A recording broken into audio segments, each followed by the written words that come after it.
네, 반갑습니다. 무지개건강 박쌤입니다. 매주 비가 오네요. 참, 이거를 하루 오는데도 참 애로사항이 많네요. 비가 잦아가지고. 근데 올해는 이제 유독 비가 많을 거랍니다. 비가 많고, 올여름은, 대단히 이렇게 또 2018년처럼 더울 수 있다네요. 이유가 뭐냐면, 라니뇨가 끝나는 또 시기래요. 18년도가 끝나서 여름에 장마가 그렇게 많았었고 그렇게 불볕더위가 있었는데 올해가 또 그런답니다. 그래가지고 무더위가 6월부터 8월까지 굉장히 3개월 동안 아주 더울 거라는 예보가 있더라고요. 근데 뭐 하늘이 하는 일을 인간이 뭐 예측한다고 해서 예측되는 일도 아니고요. 뭐 지켜봐야 되지만 어쨌든간 비가 굉장히 잦을 거예요. 이렇게 찌질찌질 오는 비가 잦을 거니까 항상 그런 거 좀 조심을 하셔야 될 거고. 또 지난주는 어떻게 미네랄을 좀 많이 섭취하셨나요? 그래서 이제 전반적인 미네랄에 대해서 이제 지난주까지 얘기를 했고요. 오늘은 이제 하나하나 좀 중요한 것들을 말씀드릴까 싶어서 오늘 또 선정한 책이 마그네슘으로 웃는 심장 이런 책이에요. 마그네슘이 굉장히 중요하거든요. 근데 많은 사람들은 마그네슘보다는 칼슘의 중요성들을 되게 많이 알고 있어요. 그래서 먹는데 대부분 칼슘제는 많이 드세요. 진짜 되게 슬픈 얘기들이 많은데 옛날에 시중에서 팔던 제약회사에서 팔던 칼슘 제제가 있었어요. 그래갖고 뭐 임산부들은 먹어야 된다라고 해갖고 땡땡 칼 뭐 이런 게 있었거든요. 그래갖고 굉장히 많이 팔렸었어요. 근데 그게 굉장히 좀 뭐라고 말씀드려야 되나? 지나간 얘기니까 할 수 있는 얘기인데 별로 먹어도 소용없는 제품이었었어요. 왜냐하면 칼슘을 먹어도 비타민 D가 마그네슘이 없으면 아무 의미가 없거든요. 근데 소비자들이 똑똑해지다 보니까 그 회사가 이제 이게 아니구나 싶어갖고 비타민 D를 좀 첨가한 거예요. 그래서 땡땡 칼 D 이렇게 나왔던 거죠. 그래서 좀 아셔야 된다는 거죠, 소비자들이.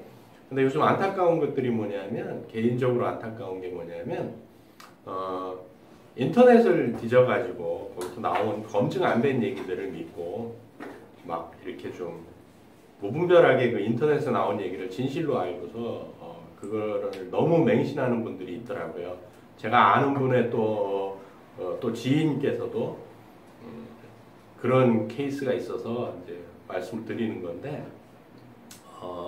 인터넷에 나온 얘기가 다 틀렸다는 얘기도 아니고요. 다 맞다는 얘기도 아니거든요. 그래서 거기서 어떤 내용이 검색이 된다고 한다면 그거를 정말 거기 나온 얘기만 믿을 것이 아니고 책을 통해서 아니면 논문을 통해서 확인을 하시고 그거를 내 생활에 접목을 시키셔야 됩니다. 언젠가 제가 말씀드렸지만 제가 드리는 말씀도 다 맞다라고 보지 마시라고 말씀드렸잖아요. 의문스러운 거는 직접 책을 찾아보시고 논문들을 찾아보세요. 그럼 내가 뭐 논문 어려운데 뭐 알겠냐? 아니요. 국회도서관이나 여기 들어가면 석박사 논문들 그렇게 어렵지 않은 논문들도 상당히 많거든요. 그건 국민 누구나 가입만 하면 검색이 가능하거든요. 그러니까 그런 것들을 통해서 좀 검증된 얘기들로 내 생활에 접목시켜야 건강한 생활을 할 수 있다는 거죠. 예를 들어서 이런 거예요. 유산균을 너무 많이 먹으면 안 된다라는 얘기들, 그걸 또 인터넷에서 도나봐요. 그걸 믿고서 또 이제 아이가 아픈데도 유산균을 그냥 안 먹이셔갖고 그분 어머니가 굉장히 좀 안타까워하는 얘기를 좀 들어서 좀 안타까워서 하는 얘기거든요. 인간의 좋은 균하고 나쁜 균, 그러니까 유익균과 유해균은 항상 균형을 잡아야 되는데 균형이거나 아니면 살짝 많아야 돼요. 너무 일방적으로 뭐 유해균이 없어서 결코 우리 몸이 좋아지는 건 아니거든요. 그런데 균총을 보게 되면 아이 때는 유익균이 90%를 넘어갑니다. 그 정도로 아이들한테는 좋은 균이 굉장히 많이 필요한 시기이기 때문에 그렇게 많거든요.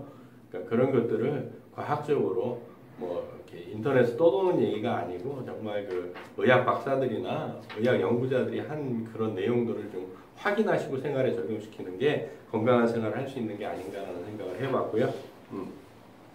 이제 마그네슘으로 웃는 심장, 그래서 이제 성동모 박사께서 지으신 건데 이분 같은 경우는 이제 뭐 인하대학교 경영대학원 수료 그래서 이제 식품가공학 박사학위를 받으신 분이에요. 그러니까 식품가공학을 하시다 보니까 영양학에 대해서 거기서 이제 특히 이분은 이제 굉장히 이 책에서 강조하는 게 마그네슘하고 뭐 아연 이런 종류거든요. 앞에서도 제가 말씀드렸지만 정말 마그네슘이 굉장히 중요한 이유들이 여기 몇 가지 있어요. 그래서 이제 그거에 대해서 좀 말씀드릴 거고 마그네슘을 우리가 충분히 섭취해야 되는데 책 머리에서 이제 막 들어가는 내용에 뭐가 있냐면 돌연사가 되게 많죠. 그래서 이제 현대의학에서는 어떻게 분류하냐면 돌연사 증후군이라 그래요. 증후군이란 단어는 무슨 의미냐면 원인은 모른다라는 얘기거든요. 그래서 그냥 증후군이라고 불러요. 그래서 지금 뭐 판명된 건 아닌데 이 박사님께서 뭐 이렇게 연구를 하다 보니까 이렇게 나온 거죠. 그러니까 돌연사란 어떤 자각 증상도 없이 갑작스러운 컨디션 이상으로 24시간 내에 사망하는 것을 돌연사라고 하는데 돌연사의 가장 큰 원인은 무엇일까요? 가장 큰 이유는 마그네슘 부족 때문입니다. 라고 이 책에 이렇게 기재가 돼 있어요. 그리고 이제 밑에 보게 되면 대부분의 원인은 심장의 혈관에 진행된 동맥경화 때문입니다. 돌연사가 생기는 이유가 동맥경화 때문에 생긴다라고 보시는 거죠. 이러한 현상들은 모두 마그네슘 부족과 밀접한 관계가 있는 것으로 드러나고 있습니다라고 연구 결과로 말씀드리는 거고요. 왜 마그네슘이 그렇게 중요하냐고 제 자신도 자꾸 말씀드리냐면 마그네슘의 주요 기능은 효소 활성화입니다. 효소를 활성화시켜야 돼요. 자, 생각을 해보십시오. 우리가 밥을 먹으면 이거를 결국 내 몸은 밥을 원하는 것이 아니고 이게 분해됐을 때 포도당을 내 세포로 끌어들여서 에너지원으로 쓰는 거고 그걸로 우리는 ATP라고 하는 열을 발생시켜주는 것이거든요. 그게 이제 우리가 에너지라고 부르는 거죠. 그 복합탄수화물이 단순 포도당으로 갈 때 효소가 작용하지 않으면 분해가 안 돼요. 그러니까 우리가 아무리 많이 먹어도 효소 작용이 없다고 한다면 어느 것도 에너지원으로 쓸 수가 없어요. 우리가 그렇게 사람들이 좋아하는 고기를 먹었어도 이 단백질을 쓰려면 효소가 결합이 되셔야만 돼요. 그러지 않으면 안 되는데 이 효소를 작동시키는 것 중에 하나가 마그네슘이라는 거죠. 마그네슘은 주요 기능이 효소의 활성화가 있다는 거예요. 그럼 마그네슘이 부족하다고 한다면 우리가 먹은 음식조차도 할 수 있는 효소를 활성화시키는데 어떤 뭐 전체적인 건 아니지만 많은 부분이 제동이 걸린다는 얘기예요. 그럼 건강해질 수 있다 없다? 뭐 답은 하나일 거예요. 그래서 마그네슘은 약 60%는 뼈 안에 들어있답니다. 그리고 26%는 근육 내에. 나머지는 이제 연조직과 체액 속에 있습니다. 이것들이 굉장히 중요한 의미예요, 사실은. 그래서 마그네슘 농도가 가장 높은 조직들은 대사가 가장 활발하게 이루어지는 뇌, 심장, 간, 신장 등의 조직입니다. 이 얘기는 마그네슘이 부족하면 어디에 문제가 생길 수 있다고요? 뇌, 심장, 간, 신장, 콩팥이요. 여기에 문제가 생길 수 있다는 얘기예요.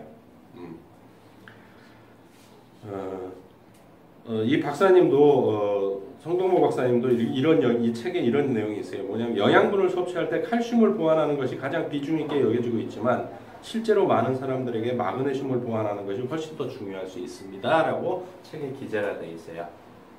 제가 누누이 말씀드렸죠. 칼슘의 중요성은 알고 있지만 마그네슘의 중요성은 전혀 인지를 안 하고 있다는 거죠.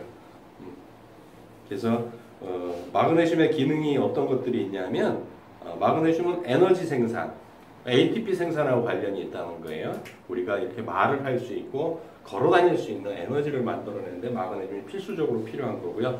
단백질의 형성에도 마그네슘이 없으면 안 된답니다. 또 세포 복제를 포함한 많은 세포의 기능에 아주 중요한 역할을 한답니다.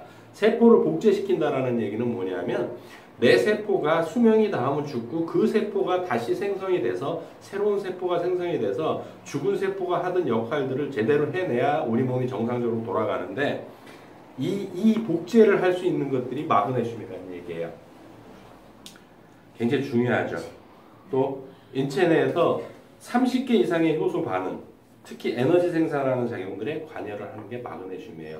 아까 좀 전에도 말씀드렸지만 효소의 기능을 활성화시키는데 30여 가지 효소 기능을 마그네슘이 담당을 한다는 얘기예요. 특히 에너지 대사.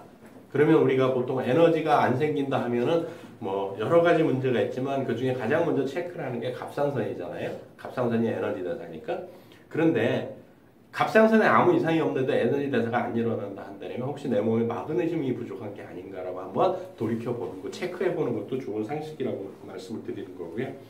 또 마그네슘은 나트륨과 칼륨 펌프의 활성화에도 필요합니다 라고 되어 있거든요. 이거는 뭐냐면 세포 안에는 칼륨이 있고 세포 밖에는 나트륨이 있거든요. 이게 두 개가 교환이 되면서 신경계의 신경 전달 물질들이 신경이 전달되는 거고요. 예를 들어서 내가 못을 밟았어요. 이걸 뇌까지 인지하는 데는 세포 안과 밖에 나트륨과 칼륨이 바뀌어져 줘야 돼요. 위치를 바꿔줘야 이게 쭉 신경을 타고 뇌에서 아프다라는 걸 느끼게 되는 것들이거든요. 이거를 해주는 기본 베이스가 뭐냐면 마그네슘이라는 얘기예요. 그럼 마그네슘이 부족하면 어떻게 되는 거야? 아까 뇌 기능이 문제가 생긴다고 말씀드렸잖아요. 그러니까 통증을 잘 못 느낄 수도 있고요. 잘 신경 전달이 안 될 수도 있는 거죠. 마그네슘은 굉장히 중요한 거고요. 또 천연 신경 안정제 중에 하나가 마그네슘이죠. 그래서 마그네슘이 굉장히 중요합니다. 그래서 마그네슘이 부족하면 환자가 이미 가지고 있는 질병이나 증상이 악화되고 합병증을 유발합니다라고 이 책에 기재가 되어 있습니다. 또 마그네슘이 부족하면 혈전을 우선적으로 만들어내 버린답니다. 그러니까 우리가 혈전이 많다고 한다면 뭐 와파린 계열이나 아니면 오메가3 계열에 먹어서 자꾸 녹여주는 것만 하는데 아예 마그네슘을 만약에 혈전이 많이 생긴다고 한다면 몸에 마그네슘이 부족할 수도 있다는 얘기잖아요. 그럼 마그네슘 자체를 좀 많이 섭취하게 되면 어떤 현상이 일어나요? 혈전이 생성이 잘 안 된다라는 얘기죠. 그럼 와파린이나 뭐 오메가3를 굳이 안 먹어도 원천적으로 봉사할 수 있는 얘기들이 될 수 있는 얘기거든요. 마그네슘이 얼마나 중요한지 다시 한번 좀 생각을 해보시는 것도 괜찮은 것 같아요. 또 지금 마그네슘의 기능을 말씀드리는 거예요. 동맥경화증을 다운시켜준대요. 동맥경화 생긴 것도 녹여주는 게 또 마그네슘이랍니다. 또 당뇨병에 잘 걸린답니다. 마그네슘이 부족하면. 또 이미 걸린 사람은 마그네슘이 부족하게 되면 증상이 악화되는 경향이 있답니다. 그러니까 당뇨에도 영향을 미치는 거죠. 그럼 왜 마그네슘이 당뇨에 미칠까요? 그럼 여러 가지 화학적인 뭐 메커니즘이 있겠지만 특히 하나 더 뭐가 있었어요. 아까 앞에 쉽게 말씀드린 걸로 소화에 관련된 30여 가지 효소 활성화가 안 되니까 당의 문제가 생기는 거죠. 또 입맛이 떨어지고 이유 없이 우울한 기분에 빠지기도 합니다. 요즘 우울한 사람들이 많죠. 우울한 사람이 많은데 뭐 코로나 때문에도 우울하지만 여러 가지로 우울한 사람들이 많죠. 뭐 여러 가지 뭐 햇빛도 필요하고 다 필요하지만 마그네슘도 좀 섭취해 주시면 좀 기분이 우울해지는 것도 좀 예방할 수 있고요. 또 팔과 다리에 쥐가 나는 것처럼 근육 경련이 일어나는 거, 이것도 마그네슘 부족이에요. 자다가 쥐 많이 잘 나는 거 있죠? 마그네슘 부족이거든요. 보통 여기 발발발 떨리면 마그네슘 부족이라고 하는데 근육 전체예요. 심장이 불규칙하게 뛰는 부정맥이 오는 것도 마그네슘 부족이고요. 심장마비, 안 펴져서 죽는 것도 마그네슘 부족이고요. 그러니까 마그네슘을 우리가 충분히 좀 섭취를 해주는 게 굉장히 중요한데 현대인들이 마그네슘의 중요성을 별로 간과하고 있다는 거죠. 무시하는 거예요. 근데 칼슘만 열심히 챙겨 드시는데 별 의미가 없습니다. 그래서 이제 이 책 돌연사 그 즉각성과 점진성 해가지고 이제 첫 번째 챕터가 나오는데 근육은 미네랄이 없으면 움직일 수 없습니다. 오물일 땐 칼슘을 쓰고 필 땐 마그네슘을 쓰거든요. 그래서 연동작용을 할 때 마그네슘이 칼슘의 출입을 지배한대요. 결국 칼슘이 뼈를 형성하고 하지만 근육을 오므리고 필 때 마그네슘이 없으면 칼슘도 제 기능을 못한다라는 거예요. 결국 오므라지지 않는다는 거예요. 근육이 마그네슘이 없으면. 그러니까 근육 경직이 오는 거겠죠. 그럼 잘 생각해 보세요. 요즘 석회화 많이 되죠. 근육 사이에 뭐가 끼는 건데 결국 그것도 잘 생각해 보셔야 될 거예요. 마그네슘 부족에도 기인할 수 있다라는 얘기예요. 마그네슘을 2알 먹으면 이게 이 박사님이 한 얘기예요. 2알 먹으면 그러니까 그 용량이 어느 정도인지 모르겠지만 마그네슘 2알을 먹으면 약 3시간 동안 마그네슘이 우리 몸을 쉬지 않고 박동하게 해줍니다. 심장 박동도 쉬지 않게 해주고 모든 근육도 움직이게 해준다는 얘기예요. 그럼 근육이라고 한다면 지금 이 유튜브 방송을 보시는 구독자분들도 그렇고 다 그러실 거예요. 뭐라고 해요? 근육 그러면 이제 뭐 박동하게 해준다면 근육만을 생각을 해요. 근데 근육의 범위가 어디까지냐는 거죠. 위장이 반죽 운동하는 것도 근육 운동이에요. 대장이 연동운동 하는 것도, 분절운동 하는 것도 근육운동이란 말이에요. 그러면 결국 마그네슘이 충분히 내 몸에 있다고 한다면 대장의 연동운동을 늘려줘요. 그러면 뭐가 많이 배설이 돼요? 변이 배설이 되겠죠. 변비 해소에도 마그네슘이 관여한다는 거예요. 이러니까 또 그냥 전부 갑자기 또 마그네슘 또 비상 걸리는 거 아닌가 모르겠네. 예. 그래서 이제 24페이지에 보게 되면 뭐 우리 눈 주위에 경련이 많이 일어나는 사람 이런 것들 이제 많이 알고 있잖아요. 여기 덜덜 떨린 마그네슘 부족이라는 거. 근데 뺨에도 막 근육 경련하는 사람들도 마그네슘 부족이에요. 자다가 다리에 지나는 사람도 마찬가지고요. 그래서 마그네슘이 부족한 사람은 동맥경화, 뇌졸중, 심장병, 신장투석, 암, 비만 등의 여러 병에 걸리게 됩니다라고 되어 있어요. 여성들 어떠세요? 이 중에 제일 무서운 게 뭐예요? 비만이죠. 뭐 다른 거보다 비만이 제일 무섭잖아요. 그러니까 마그네슘을 좀 챙겨 드시면 특히 젊은 나이에 돌연사하는 것은 마그네슘 결핍 때문입니다라고 되어 있어요. 또 여기 되게 재밌는 게 27페이지에 딱 정리가 돼 있어요. 뭐 아니, 정리라기 다른 건 아니고 마그네슘이 결핍된 사람들의 특징을 알아볼 수 있대요. 바로 한눈에. 그래서 여기 27페이지에 정리가 돼 있는데 자꾸 조는 사람, 의욕이 없는 사람, 컨디션이 좋지 않은 사람, 업무 처리에서 나쁜 평가를 받는 이런 사람들이 마그네슘이 결핍된 사람들이랍니다. 자, 내가 요즘 자꾸 존다. 그럼 우리 보통 뭘 의심해요? 간 기능만 의심을 하죠. 마그네슘 부족일 수도 있어요. 별로 의욕이 없다. 뭐 코로나 때문에 뭐 이럴 수도 있지만 꼭 그렇지 않을 수 있다는 거예요. 영양소 부족할 수 있다는 얘기예요. 그래서 좀 마그네슘을 또 특별히 아픈 데는 없는데 컨디션이 안 좋다. 이런 분들도 마찬가지고요. 또 마그네슘은 체온 조절을 한답니다. 왜냐하면 에너지 대사에 관여를 하니까 열을 내주잖아요. 그럼 만약에 내 몸이 체온이 좀 떨어지면 마그네슘이 충분하다고 한다면 어떻게 되는 거예요? 에너지 대사를 높여서 에너지를 만들어내주는 거죠. 체온 조절을 해주는 거예요. 너무 높다고 한다면 에너지 대사를 좀 떨어뜨려주고 이런 역할을 하는 것도 마그네슘이라는 거예요. 그러니까 체온 조절을 합니다. 다시 말하면 에너지를 내고 배설물을 배출하는 것이죠. 조금 전에 설명드린 그 내용하고 연결되는 부분이에요. 그래서 변비 있는 분들도 사실은 마그네슘을 좀 챙겨 드시면 좀 도움이 될 거예요. 그리고 우리 몸을 알칼리로 만들어주는 것. 우리 몸이 피가 산성화가 되면 다 질병이 생기거든요. 우리는 알칼리가 돼야 돼요. 그래서 보통 칼슘만 많이 생각을 하시는데 칼슘이 제대로 작동하려면 마그네슘이 필수적인 요소예요. 그래서 이 책에도 체질을 알칼리로 만들어주고 혈압을 낮춰주고요. 심장병이 없어지고 비만이 절대로 안 옵니다. 마그네슘을 많이 섭취하면요. 여성분들 좋으시겠네요. 그죠? 또 비만, 살 빼는 걸 또 하나 아셨네요. 마그네슘 섭취를 좀 충분히 하시는 것도 되게 중요하고요. 근데 우리가 마그네슘을 섭취하는 것도 되게 중요한데 어떤 식으로 섭취해야 되냐면 41페이지에 보게 되면 중요한 것은 마그네슘과 칼슘이 균형이 맞아야 합니다. 균형이 맞아야 돼요. 칼슘과 마그네슘이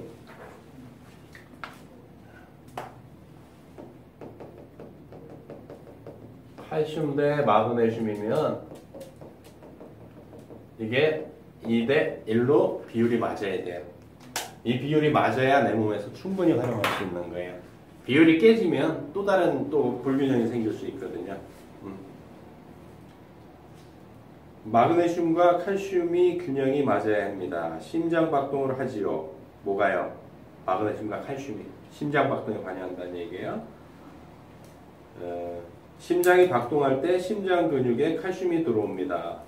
마그네슘이 심장 혈관 세포 속에 있다고 했지요. 그 마그네슘이 그러면 칼슘이 들어올 때 마그네슘이 이제 심장 둘이 교환을 하면서 오므라지고 펴지고 오므라지고 펴지고 이거를 규칙적으로 해준다는 얘기예요. 비율을 맞춰서 드셔야 돼요. 그래서 칼슘제를 선택하시더라도 그 안에 마그네슘이 들어있는 걸 반드시 확인을 하셔야 되고요. 거기엔 또 반드시 비타민 D가 결합이 돼 있어야 되고요. 그 비율이 2대1이 딱 맞는 제품을 선택을 하시라는 얘기예요. 또 재밌는 얘기가 있는데 43페이지에 얼굴이 한쪽으로 마비되는 현상 그러니까 우리는 구안화사라고 하는데 구안화사하고는 좀 틀린 얘기예요. 얼굴 한쪽이 마비되는 거예요. 그러니까 구안화사는 입이 돌아가는 거거든요. 혈압 때문에. 근데 이거는 이제 얼굴 마비 증상이 나타날 때 그것도 마그네슘 부족인 거예요. 펴지지 않기 때문에. 또 땀을 많이 흘리는 사람 같은 경우도 마그네슘 부족인 경우가 상당히 많답니다. 그리고 어느 부위에든지 경련이 일어났다는 것은 마그네슘이 부족하구나라고 인지를 하라고 박사님이 책에 기재를 해놓으셨네요. 마그네슘이 굉장히 중요하죠. 지금까지 잘 안 챙겨 드셨을 거예요. 물론 이제 비율이 맞는 이런 뭐 보충제를 드신 분들은 충분히 섭취를 하셨을 거지만 많이 좀 챙겨 드시는 게 좋아요. 또 요즘 사람들한테 왜 이렇게 칼슘, 마그네슘이 중요할까요? 인을 많이 먹어요. 달달한 것들을 많이 먹기 때문에 인이 또 칼슘과 인은 1대1이고 칼슘과 마그네슘 이게 뼈에 안착하려면 칼슘, 인, 마그네슘이 1대 0.5 그러니까 2대 1이 돼야 되거든요. 칼슘과 인은 비율이 항상 1대1이에요. 그래서 인이 100개가 있으면 칼슘 100개가 있어야 되는데 요즘 현대인들은 인이 너무 많기 때문에 칼슘이 부족해요. 그러니까 이걸 메꾸기 위해서는 어떻게 해야 돼요? 뼈에서 계속 녹여오는 거죠. 그래서 골밀도가 떨어진다거나 그렇게 우유와 치즈를 먹였는데도 바스러지는 이유들이 그런 데 있는 거죠. 그래서 뭐 중이염에도 상당히 많이 필요하고요. 중이염 잘 걸리는 아이들도 몸에 마그네슘이 부족하답니다. 우리는 염 그러니까 맨날 이제 염증 가라앉히는 뭐 비타민 C라든지 오메가3 이쪽을 생각을 하지만 근본적으로 그 아이가 그런 달달한 걸 많이 먹는지도 한번 체크해 보는 것도 좋은 방법 중에 하나라고 말씀드리는 거예요. 또 아까 비만에 대해서 얘기 나왔는데 95페이지에 왜 그러면 마그네슘이 이게 지방을 녹이는데 좋냐면 지방을 녹이려면 칼슘과 마그네슘이 1대1이 되어야 한답니다. 그래야 지방을 잘 녹여준대요. 그러면은 마그네슘 제제만 된 거를 별도로 섭취를 해야 되는 방향도 있겠죠. 1대1을 만들어줘야 되니까. 그 지방을 녹이려면, 쌓인 배에 기름을 녹이려면요. 그리고 그러면 우리가 이 결합이 2대1이 가장 이상적인데 얘가 1대1로 딱 되려면 심장 박동이 쉬지 않고 하면 1대1로 만들어준대요. 우리 몸에서. 1대1이 되어야 합니다. 그러려면 심장이 박동되어야 합니다. 쉬지 않고 박동돼야 되는 거예요. 그럼 심장이 제대로 박동되려면 칼슘과 마그네슘이 반드시 필요한 거죠. 얼만큼? 2대1 비율로. 그럼 얘네가 계속 박동을 하게 되면 1대1로 만들어준대요. 그러니까 뭐 이런 제재를 하시면 되겠죠. 또 지방을 녹이려면 오메가3 지방산을 많이 섭취하는 게 좋답니다. 살 빼려고 하시는 분들. 그래서 오메가3의 데모라고 할 수 있는 그 박사님이 지은 오메가3 다이어트 그 책에 보게 되면 그 오메가3만 가지고 다이어트하는 방법이 있거든요. 그것도 나중에 한번 제가 해드릴게요. 그 책을. 오메가3의 바이블이라고 보시면 돼요. 그 책은. 107페이지에 식생활 개선에서 비만 제거를 해도 4대 미네랄 중 마그네슘이 없으면 일반 세포나 근육세포, 지방세포가 움직이지 않아서 살이 다시 찌게 됩니다. 기껏 우리는 살을 빼놓고 마그네슘이 부족해서 요요 현상으로 다시 살이 찌는 경향도 있다는 거죠. 지난 시간에도 말씀드렸지만 4대 미네랄 하면 뭐예요? 칼륨, 나트륨, 칼슘, 마그네슘. 이게 4대 미네랄이죠. 반드시 우리가 필요한 건데 얘는 반드시 우리가 뭐예요? 몸에서 생성할 수 있는 게 아니니까 음식물이나 섭취를 해줘야 된다는 얘기죠. 마그네슘이 없으면 이 책에 109페이지에 마그네슘이 없으면 동맥경화, 심장병이 옵니다. 그리고 우리 몸속에 칼륨이 없으면 중풍이 옵니다. 칼륨도 굉장히 중요한 미네랄이에요. 또 쓸개에 돌이 생기는 이유는 그러니까 이거를 쓸개라는 건 담즙이거든요. 아니, 담낭이거든요. 담낭에 돌이 생기는 거 우리는 담석이라고 부르죠. 담석이 생기는 이유는 마그네슘이 없기 때문입니다. 췌장에 인슐린이 분비되지 않는 것도 마그네슘이 없기 때문입니다. 또 변이 가는 것도 마그네슘이 없어 대장이 연동되지 않기 때문입니다. 자, 담석. 담석 굉장히 많죠, 현대인들은. 이게 잘 안 흘러서 그렇거든요. 잘 흘러나와야 되는데 좀 막혀서 그래요. 그래서 뭐 담석을 제거하는 수술도 있고 뭐 인터넷 같은 데 보면 간 청소해갖고 담석 빼내는 방법들이 아주 널렸어요. 널려 있으니까 그런 거는 뭐 올리브 오일하고 마그네슘하고 이렇게 먹으면 담도는 1mm예요. 평생 동안. 그러면 담도라고 하는 거는 담즙이 흘러나가는 길인데 거기에 이제 담즙이 뭉쳐가지고 돌멩이처럼 되는 거거든요. 돌멩이가 아니에요. 그거 만져보면 말랑말랑하거든요. 만져봤냐고요? 네, 다 해봤어요. 한 10여 년 전에 그 변기에서 이렇게 뜰채로 건져가지고 물로 씻어가지고 그 비커에 담아놓으면 이게 쪼그라들어요. 왜? 콜레스테롤이기 때문에 다 쪼그라들거든요.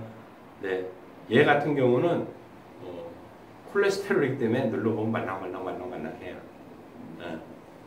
근데 요게 1cm인 담도를 막아서 담즙이 못 흘러나와요. 그래서 굉장히 통증이 심하거든요. 이게 심해지면 이제 담도암으로 가는데 마그네슘은 근육을 확장시켜 준다 그랬잖아요. 그래서 올리브유하고 마그네슘하고 몇 가지를 첨가해서 거기 있어요. 레몬 좀 짜서 이렇게 해갖고 한 수에 쭉 먹는 거예요. 쭉 먹고 나고 꼼짝 않고 누워 있어야 돼요. 이게 하는 방법이 있는데 그거를 하면 변을 통해서 엄청나게 쏟아져 나오는 사람들이 있어요. 왜냐면 담도가 마그네슘 근육을 확장시켜 준다 그랬죠. 이게 1cm가 2cm가 돼요. 그럼 그동안 1cm에 막혀있던 얘네들이 어떻게 돼요? 담석이 2cm니까 다 흘러나와 버리거든요. 그러면 장으로 들어가 가지고 변으로 다 나오게 돼 있어요. 그런 방법도 있거든요. 근데 어차피 마그네슘이 부족해서 그런 게 생긴다고 한다면 우리가 마그네슘을 충분히 챙겨 먹는다고 한다면 담석도 생기는 거를 훨씬 덜 하게 쌓아놓을 수 있다는 얘기예요. 마그네슘을 좀 챙겨 드시는 게 굉장히 중요하고요. 147페이지에 되게 재밌는 얘기가 있는데 땀을 흘리거나 가슴이 답답할 때 스트레스를 받을 때에는 마그네슘이 전부 소모가 된답니다. 그럼 땀을 흘리거나 가슴이 답답할 때 땀을 흘릴 때는 언제예요? 운동을 할 때겠죠. 그래서 운동을 하고 미네랄을 섭취 안 해주면 심장마비로 사망하는 이유가 거기 있는 거거든요. 그래서 군대 갔다 온 남성들은 대부분 알거든요. 근데 그걸 생활에 잘 접목을 못 시켜서 그러지. 100kg 행군할 때는 반드시 수통에다가 덩어리 소금을 넣어주거든요. 그래서 물에 타서 그걸 한 모금씩 먹게 해줘요. 그러지 않으면 다 쓰러지거든요. 또 가슴이 답답할 때 스트레스를 받을 때에는 마그네슘이 전부 소모됩니다. 우리 혈액 속에 1리터당 18mg의 마그네슘이 있어야 하는데 땀을 흘리거나 스트레스를 받으면 마그네슘이 10mg 이하로 줄어들게 됩니다. 그때 가슴이 답답한 증세가 몇 분 계속되다가 벼랑간 돌연사를 일으키는 겁니다. 마그네슘을 충분히 돌연사하기 싫으면 마그네슘을 충분히 챙겨 드세요. 저는 오래 살겠죠. 근데 별로 그렇게 오래 사는 게 중요한 게 아니고요. 건강하게 사는 날까지 건강하게 사는 게 최고고요. 176페이지에 마그네슘 1%, 칼슘이 2%, 그러니까 아까 얘기한 대로 2대1 비율로 먹게 되면 정신신경 안정제라고 부를 정도로 우리 신경계를 안정시키는 거예요. 예전에 관리한 아이 중에 하나 태우라는 애가 있었는데 TV에도 나왔던 애예요. 우리 아이가 변했어요. 나왔던 애인데 그렇게 날뛰는 애도 칼슘과 마그네슘을 먹이면요 그 성분이 몸에서 움직일 동안은 얌전해져요. 정말 불면증도 많이 해결되고요. 잠 안 오시는 분들 물론 뭐 한 가지 이유는 아니지만 그런 케이스들이 되게 많아요. 마그네슘을 칼슘 마그네슘을 충분히 챙겨 드시면 요즘 현대인들 불면증도 많은데 많은 도움 되실 거고요. 되게 재밌는 얘기가 이제 197페이지에 또 있는데 미네랄은 자가 생산을 못합니다. 그러니까 충분히 음식물을 통해서 먹어야 되는데 지금 음식물을 통해서는 다 채워지지 않는다는 얘기가 있어요. 그러니까 뭔가를 보충제를 섭취하시는 게 도움이 되고요. 인체에는 바닷물과 동용의 미네랄이 포함되어 있습니다. 사람의 몸이나 바닷물의 미네랄이나 동용의 미네랄, 그러니까 그것을 우리가 섭취하려면 4대 미네랄을 따로 섭취해 주어야 바다의 미네랄하고 동용을 갖출 수 있는 것입니다. 그래 바다에 쓰레기가 많이 몰려도 아직 썩지 않는 이유가 그런 미네랄들 때문에 그렇거든요. 특히 나트륨. 그렇기 때문에 그런 거 겁내하지 마시고 오늘 여러 가지를 저기 하셨는데 또 마그네슘도 또 충분히 또 칼슘도 충분히 챙겨 먹고 미네랄을 또 보충하는 또 한 주가 됐으면 좋겠습니다. 수고하셨습니다.